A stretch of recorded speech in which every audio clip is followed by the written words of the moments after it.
안녕하세요. 여러분의 든든한 동반자 지혜의 향기입니다. 세월의 무게만큼 깊어진 여러분의 지혜에 작은 보탬이 되고자 매일 이 자리에 섭니다.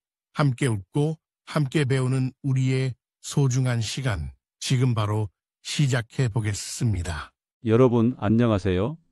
혹시 이런 경험 있으신가요? 평생 아껴서 모은 소중한 돈을 은행에 넣었을 뿐인데 며칠 뒤 세무서에서 갑자기 전화가 오는 경험 말이에요. 어르신, 최근에 입금하신 돈이 어디서 난 돈인지 알려주세요 라는 말을 들으면 정말 당황스럽고 억울하시죠? 분명 내 돈인데, 내가 평생 열심히 일해서 번 돈인데 왜 이런 질문을 받아야 하는지 이해가 안 가실 거예요. 내가 뭘 잘못했나? 혹시 법을 어긴 건 아닐까? 하는 걱정에 밤잠을 설치신 분들도 계실 텐데요. 저는 25년간 세무 업무를 해온 김영준입니다. 그동안 수많은 어르신들이 이런 일로 고생하시는 걸 봐왔어요. 사실 대부분은 전혀 문제가 없는 정당한 돈인데도 모르고 계시다 보니 불필요한 걱정을 하시고 계시더라고요. 오늘은 여러분이 꼭 알아두셔야 할 이야기를 들려드리려고 해요. 언제부터 우리의 현금 거래가 감시받기 시작했는지, 어떤 상황에서 세무서에서 연락이 올 수 있는지, 그리고 가장 중요한 것은 이런 일들을 어떻게 현명하게 대처하고 예방할 수 있는지 말이에요. 여러분의 소중한 노후 자금을 지키는 방법, 지금부터 함께 알아보겠습니다. 본격적인 이야기를 시작하기 전에 잠깐만요. 앞으로 전해드릴 내용이 정말 중요합니다. 구독과 좋아요 한번 눌러주시면 큰 힘이 됩니다. 여러분의 관심이 더 많은 분들께 이 메시지를 전할 수 있게 도와줍니다. 안녕하십니까, 여러분? 오늘도 건강하게 하루를 시작하고 계신지요? 저는 25년간 세무 업무를 해온 김영숙입니다. 오늘 여러분께 꼭 들려드리고 싶은 이야기가 있어서 이렇게 찾아왔습니다. 지난주에 제 사무실을 찾아오신 73세 박순자 할머니의 이야기부터 시작해 보겠습니다. 할머니께서는 손 떨리는 목소리로 이렇게 말씀하셨어요. 선생님, 저 뭔가 잘못했나 봐요. 세무서에서 갑자기 전화가 와서 밤잠을 설쳤어요. 무슨 일이었을까요? 할머니는 손자의 대학 등록금을 마련하기 위해 20년 동안 푼푼히 모아둔 2,500만 원을 은행에 입금하셨던 거예요. 그런데 사흘 뒤에 세무서에서 연락이 온 거죠. 어르신, 최근에 큰 금액을 입금하셨는데 이 돈의 출처가 어떻게 되시나요? 할머니는 그 순간 머릿속이 하얘졌다고 하셨어요. 내가 뭘 잘못했지? 내 돈인데 왜 이런 걸 물어보지? 하는 생각이 드셨다는 거예요. 정말 억울하셨을 것 같아요. 사실 이런 일이 요즘 정말 많이 일어나고 있습니다. 여러분 중에서도 비슷한 경험을 하신 분들이 계실 거예요. 아니면 주변 분들에게 이런 이야기를 들어보셨을 수도 있고요. 또 다른 분의 이야기를 들려드릴게요. 68세 최동호 할아버지께서는 퇴직금으로 받은 5천만 원을 은행에 가져가셨어요. 그런데 한 번에 넣기가 부담스러우셔서 1,000만 원씩 5번에 나누어서 입금하셨거든요. 더 안전할 거라고 생각하셨던 거죠. 그런데 오히려 이게 문제가 됐어요. 은행에서는 왜 이분이 며칠에 걸쳐서 나누어 입금하실까? 뭔가 의도가 있는 건 아닐까? 하고 의심하게 된 거예요. 할아버지는 선의로 조심스럽게 하신 일인데 말이에요. 이런 일들이 왜 생기는 걸까요? 우리가 모르는 사이에 많은 것들이 바뀌었기 때문입니다. 예전에는 우리가 은행에 가서 돈을 넣고 빼는 것이 그냥 개인적인 일이었죠. 하지만 지금은 달라요. 1,000만 원 이상의 현금을 은행에서 거래하면 자동으로 어딘가에 보고가 됩니다. 컴퓨터가 알아서 오늘 이분이 1,000만 원을 입금하셨네요 하고 기록을 남기는 거예요. 마치 누군가가 우리의 돈 거래를 지켜보고 있는 것 같죠? 그뿐만 아니라 은행 직원이 이분 거래가 좀 이상한데? 하고 생각하면 금액에 상관없이 보고할 수도 있어요. 500만 원이든 300만 원이든 상관없이 말이에요. 여러분, 이런 이야기를 들으시면 어떤 기분이 드세요? 내가 평생 열심히 일해서 번 돈인데 왜 이런 감시를 받아야 하지? 하는 생각이 드실 거예요. 정말 이해가 됩니다. 하지만 여기서 중요한 건 이런 제도가 나쁜 사람들 때문에 생겼다는 거예요. 돈 세탁이나 탈세를 하는 사람들을 잡기 위해서 만든 제도인데 선량한 우리 어르신들까지 불편을 겪게 된 거죠. 그렇다면 우리는 어떻게 해야 할까요? 포기하고 살아야 할까요? 아닙니다. 방법이 있어요. 미리 알고 준비하면 충분히 피할 수 있는 일들이에요. 실제로 저희 사무실을 찾아오신 많은 어르신들이 올바른 방법을 알고 나서는 이렇게 간단한 일이었구나 하고 안도의 한숨을 쉬셨거든요. 오늘 이 시간 동안 여러분께 정확한 정보를 전해드리겠습니다. 어떤 상황에서 세무서에서 연락이 올 수 있는지, 만약 연락이 왔을 때 어떻게 대응해야 하는지, 그리고 무엇보다 중요한 것은 이런 일을 미리 예방하는 방법까지 모두 알려드릴게요. 여러분의 소중한 노후 자금을 지키는 것, 그것이 오늘 우리가 함께 이야기하고 싶은 주제입니다. 그럼 이제 좀 더 구체적으로 어떤 상황들이 세무서에 관심을 끌게 되는지 실제 사례들을 통해 알아보겠습니다. 먼저 65세 이영희 할머니의 경우를 말씀드릴게요. 할머니는 평생 작은 반찬 가게를 운영하셨어요. 매일 50만 원에서 100만 원 정도의 매출이 있었는데 늘 그 정도 금액만 은행에 입금하셨죠. 그런데 어느 날 갑자기 2천만 원을 현금으로 입금하셨어요. 사실 그 돈은 아드님이 사업 자금으로 들인 돈이었거든요. 하지만 은행에서는 평소에 100만 원씩만 입금하시던 분이 갑자기 2천만 원을 이상하네 하고 생각하게 된 거예요. 결국 할머니는 며칠 동안 마음고생을 하셨답니다. 또 다른 경우를 보겠습니다. 71세 김철수 할아버지는 농사를 지으시는 분이에요. 가을에 배추와 물을 팔아서 현금으로 3천만 원을 받으셨어요. 그 돈을 그대로 은행에 가져가셨는데 문제는 영수증이나 계약서 같은 게 없었다는 거예요. 할아버지께서는 농사 짓는 사람이 무슨 복잡한 서류가 필요해? 하고 생각하셨지만 세무서에서는 이 큰 돈이 어디서 온 건지 증명할 수 있나요? 하고 묻더라는 거예요. 할아버지는 답답하셨죠. 이런 일들이 왜 생기는지 차근차근 설명해 드릴게요. 우리나라에는 현재 두 가지 감시 시스템이 돌아가고 있어요. 첫 번째는 고액 현금 거래 보고라는 건데 이건 정말 간단해요. 같은 은행에서 하루에 1,000만 원 이상을 현금으로 넣거나 빼면 자동으로 컴퓨터가 보고를 해버려요. 은행 직원이 의심해서 하는 게 아니라 시스템이 알아서 하는 거예요. 이 기준이 예전에는 5천만 원이었는데 2008년에 3천만 원이 되고 2010년에 2천만 원이 되더니 2019년부터는 1,000만 원까지 내려왔어요. 점점 더 까다로워지고 있는 거죠. 두 번째는 의심거래 보고라는 건데 이건 더 복잡해요. 금액에 상관없이 은행 직원이 뭔가 이상하다 싶으면 보고할 수 있어요. 예를 들어서 평소에 100만 원씩만 거래하시던 분이 갑자기 900만 원씩 여러 번 거래하면 1,000만 원 기준을 피하려고 하는 건 아닐까? 하고 의심하는 거예요. 실제로 제가 상담했던 한 어르신은 2천만 원을 900만 원씩 나누어서 입금하셨는데 오히려 더 큰 의심을 받으셨어요. 조심스럽게 하려던 마음이 오히려 독이 된 거죠. 그럼 어떤 행동들이 특히 눈에 띄게 될까요? 먼저 여러 은행을 돌아다니며 거래하는 경우예요. 어떤 분은 갑자기 필요한 돈이 생겨서 하루에 가 은행에서 700만 원, 나 은행에서 800만 원, 다 은행에서 500만 원을 뽑으셨어요. 각각은 1,000만 원이 안 되지만 왜 하루에 여러 은행을 돌아다니실까? 하는 의심을 받게 되죠. 또 급하게 처리하려는 모습도 의심을 받아요. 빨리 해주세요. 서류 작성 없이 할 수 없나요? 이런 말을 하시면 은행 직원들이 왜 이렇게 급하게 하려고 하실까? 하고 생각하게 돼요. 현금으로만 고집스럽게 거래하는 것도 마찬가지예요. 카드나 계좌 이체로도 할 수 있는 일인데 굳이 현금만 고집하시면 왜 기록을 남기기 싫어하실까? 하는 의심을 받을 수 있어요. 가족명의 계좌를 자주 사용하는 것도 주의해야 해요.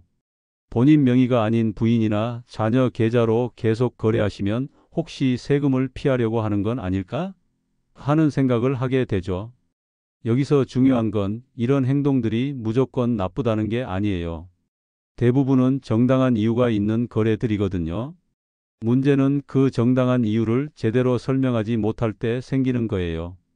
예를 들어 병원비로 급하게 현금이 필요해서 여러 은행을 돌아다니셨다면 그 이유를 미리 설명하시면 돼요.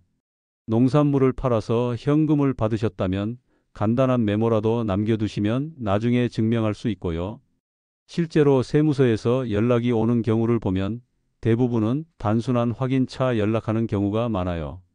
이 돈이 어디서 온 건지 확인 좀 해주세요 정도인 거죠.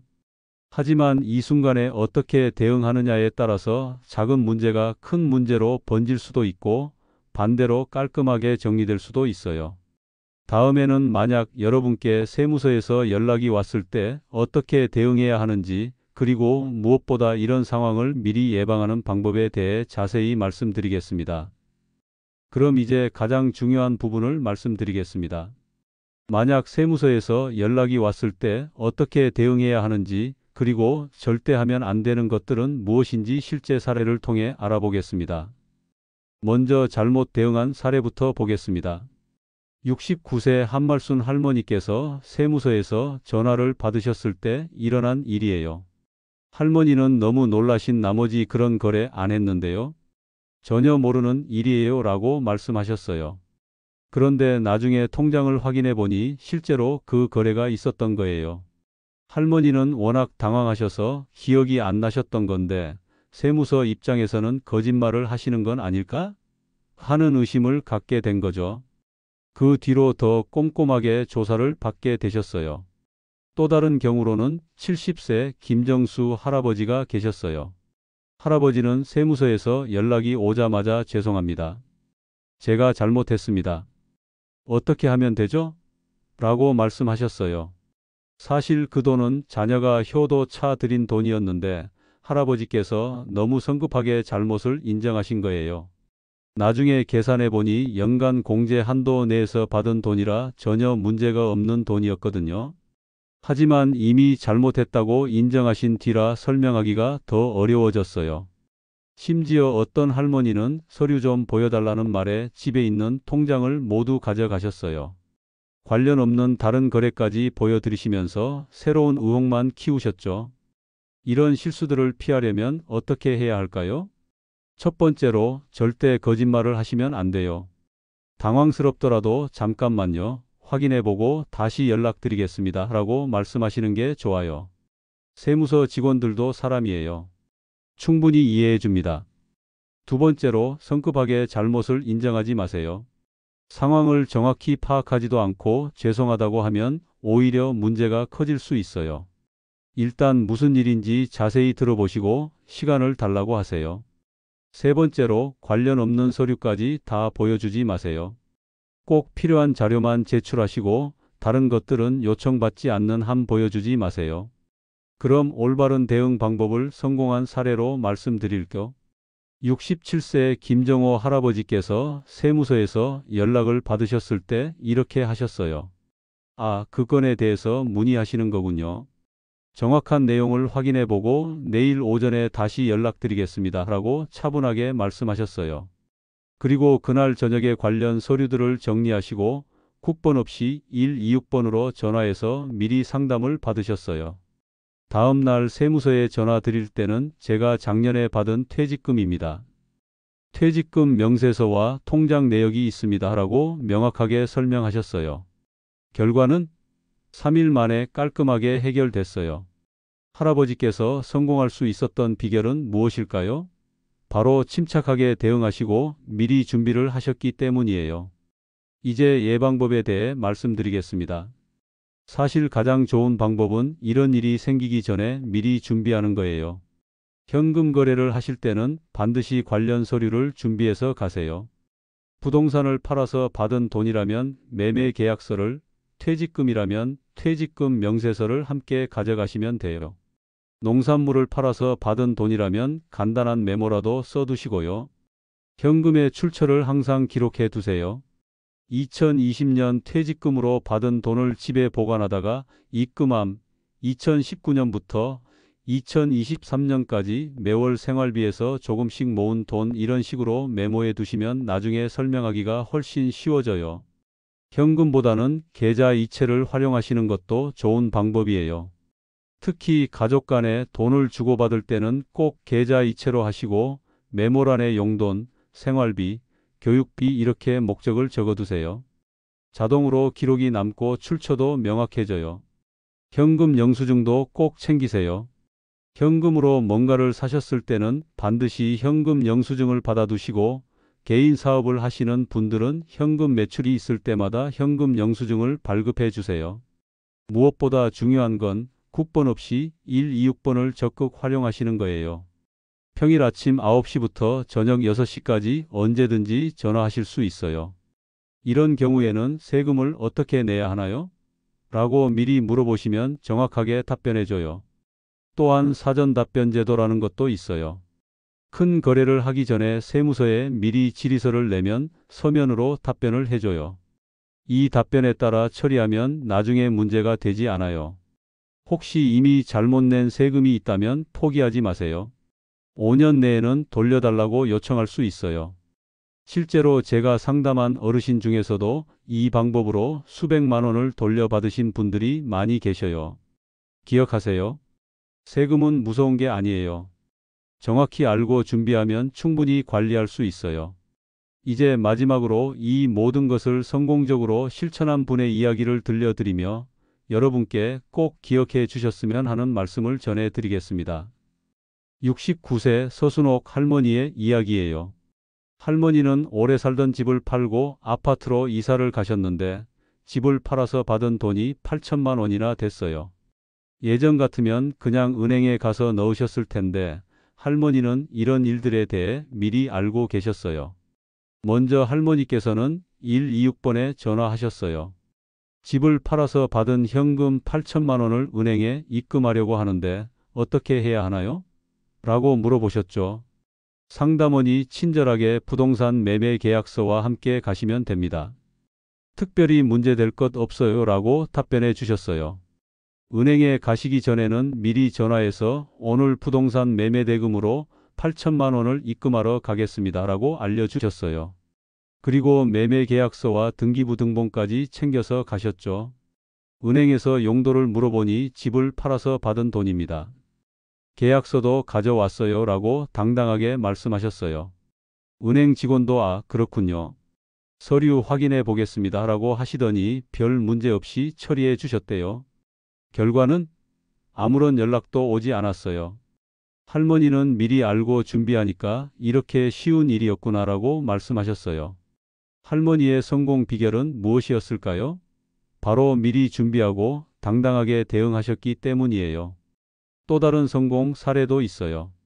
71세 김동수 할아버지는 농사를 지으시는 분인데 가을에 쌀을 팔아서 4천만 원을 받으셨어요.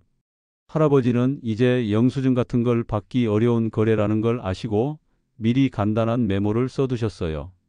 2024년 11월 15일 쌀 1000포를 농협에 납품, 현금 4천만 원 수령이라고 적어두시고 농협 담당자 연락처까지 메모해 두셨죠. 은행에 가서도 농사지어서 쌀 판 돈입니다. 기록도 있어요 라고 설명하셨어요. 이런 분들의 공통점은 무엇일까요? 바로 숨길 게 없다는 마음가짐으로 당당하게 하셨다는 거예요. 여러분, 지금까지 긴 이야기를 들어주셔서 고맙습니다. 마지막으로 꼭 기억해 주셨으면 하는 3가지 말씀을 드릴게요. 첫 번째, 정당한 돈이면 떳떳하게 하세요. 여러분이 평생 열심히 일해서 번 돈, 자녀들이 효도 차 들인 돈, 농사지어서 번 돈이라면 숨길 이유가 없어요. 당당하게 제 돈입니다 라고 말씀하세요. 투명한 거래가 최고의 방어책이에요. 두 번째, 미리 알고 준비하면 문제 없어요. 오늘 말씀드린 것처럼 126번에 전화해서 상담받고 관련 서류 미리 준비하고 기록을 남겨두세요. 이런 작은 준비들이 나중에 큰 도움이 되거든요. 세 번째, 혼자 해결하려고 하지 마세요. 모르는 게 있으면 가족들과 상의하시고 필요하면 세무사 같은 전문가에게 도움을 받으세요. 괜한 의지로 혼자 끙끙 앓지 마시고 주변에 도움을 요청하세요. 특히 126번은 정말 유용해요. 평일 아침 9시부터 저녁 6시까지 언제든지 전화하실 수 있고 세금에 관한 모든 궁금증을 풀어줘요. 이런 경우에는 어떻게 해야 하나요? 라고 물어보시면 친절하게 알려줍니다. 그리고 혹시 이미 세금을 잘못 내셨다고 생각되는 분들도 포기하지 마세요. 5년 내에는 환급을 받을 수 있어요. 실제로 제가 상담한 어르신들 중에서도 수백만 원씩 돌려받으신 분들이 많이 계셔요. 마지막으로 여러분의 자녀분들에게도 오늘 이야기를 꼭 전해주세요. 어르신들이 이런 상황에 처하시면 자녀분들이 도와드릴 수 있거든요. 함께 알아야 서로 도움이 될 수 있어요. 여러분, 세금이라는 게 어렵고 무서운 게 아니에요. 우리나라 국민으로서 당연히 내야 할 의무이기도 하지만 올바르게 알고 계시면 충분히 관리할 수 있는 일이에요. 여러분이 평생 노고로 모은 소중한 재산, 당당하게 지키시길 바라요. 올바른 정보와 약간의 준비만 있으면 충분합니다. 억울하게 세금을 더 낼 필요도 없고 불안해하실 필요도 없어요. 오늘 이 시간이 여러분의 평안한 노후 생활에 조금이라도 도움이 되었기를 바랍니다. 혹시 궁금한 점이 있으시면 언제든지 126번으로 전화하세요. 그리고 가족분들과도 오늘 이야기를 나눠보시길 바라요. 끝까지 들어주셔서 정말 고맙습니다. 여러분 모두 건강하시고 행복한 노후 보내세요. 언제나 여러분을 응원하겠습니다. 이 영상 끝까지 시청해 주셔서 진심으로 감사합니다. 여러분의 구독과 좋아요는 더 많은 분들에게 이 소중한 건강 정보를 전하는 데 큰 힘이 됩니다. 앞으로도 여러분의 건강한 삶을 위한 따뜻한 지혜로 함께 하겠습니다. 감사합니다.